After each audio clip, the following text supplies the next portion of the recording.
Watch as Liberal ministers scramble to answer questions as reporters randomly confront them. On the Washington visit, yesterday it sort of felt like President Trump was stringing along Mr. Carney. What do you think?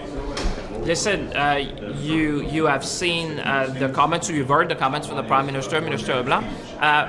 What really matters is that we are all fighting to get the best possible day for Canada. All of us, all Canadians, all parliamentarians, and obviously the Prime Minister and the government, we're fighting to get the best possible deal for Canada. And yet the fight we'll doesn't continue. seem to be yielding yet. Is Keystone XL going to be revived? Is Keystone XL going to be revived? Listen, you'd have to talk to those who were involved more directly in these discussions. Are you supportive of it being revived? In typical fashion, running away from the reporters with not much to say. Birthright citizenship. Pardon me? We asked you about birthright Sure. citizenship, and Conservative MP Michelle Rutherford says we should get rid of it. What do you think? Get rid of it entirely. Yes. I mean, Before the motion of the Immigration Committee. I think the Constitution would disagree with her, and the court cases related to birthright citizenship. The odd thing about the Citizenship Act is we've never had a coherent definition of citizenship. So there is some discussion around whether you can pass on citizenship ad nauseum and with no connection to Canada. The current bill that's before the House proposes a cutoff that I think is rational, but simply to say that cut off birthright citizenship is wrong. It means potentially my kids wouldn't have citizenship. If it were retroactive, their kids wouldn't have it even if they had a connection to Canada. So it's a little ridiculous. I think there's something behind it that she can speak to eventually. It's perhaps populist to whip up sentiment against people that weren't necessarily born here. Her argument is partially that there are so many more temporary residents in Canada, people on visas, international students, people who are waiting for asylum claims, that it makes sense not to offer those people birthright citizenship.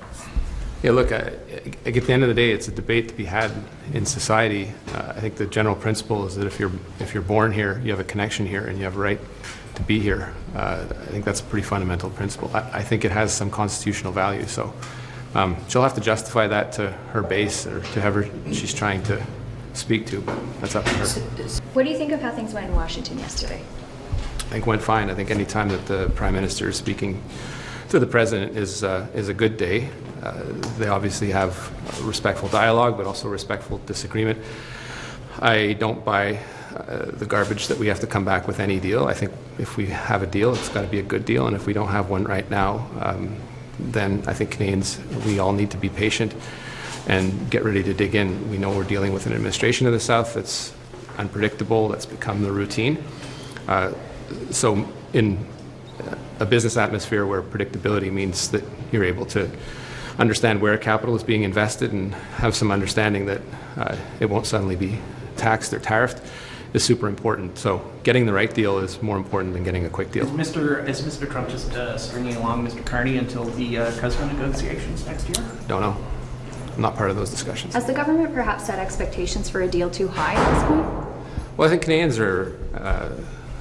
Canadians are rightfully worried. People are potentially going to lose their job as capital moves south.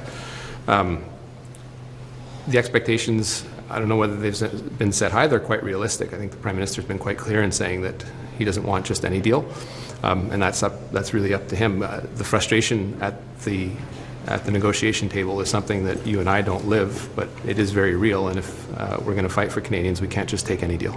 Well, taking no deal hasn't really worked out either, but here we are. Does the government know something that we don't know about, like a proponent to revive Keystone XL or something? I think Southbow was the company that's sort of involved now or something, but what's up with that? Well, if the government knows something, not this part of the government yet, so we'll see. Okay, thank you very much. Raise Thank you very much.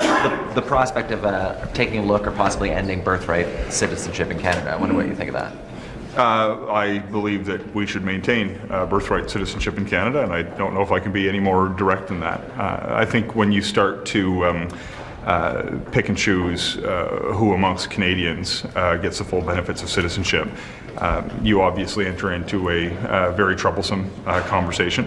One of the things that's very important to us is that governments don't get to pick and choose which Canadians get to have their rights fully realized. And to the extent that we can have certainty in the law guided by the rights that accrue to all citizens. I think that would be a preferred approach. You said a couple weeks ago you wouldn't negotiate with other parties in the lead up to this budget. Have you changed That's your not what I stance on said. that? I was asked if I would bargain and give away, Will you bargain now? Has that changed? No. I was asked specifically if we were into trading projects and things like that. I always have said that we will collaborate and discuss and negotiate with opposition parties with respect to legislation and the business of the House of Commons, and that's what we'll do every day. Are you concerned at all at the moment that you will have difficulty finding a dance partner to pass this budget? You'll have to ask the other parties that. We're going to bring a budget forward, and we'll be asking the House of Commons to approve it. Thank you. The revival of the Keystone XL would be massive, but I simply don't see it happening under this government. Anyway, I would like to know what you think down in the comments section below, and have a good one.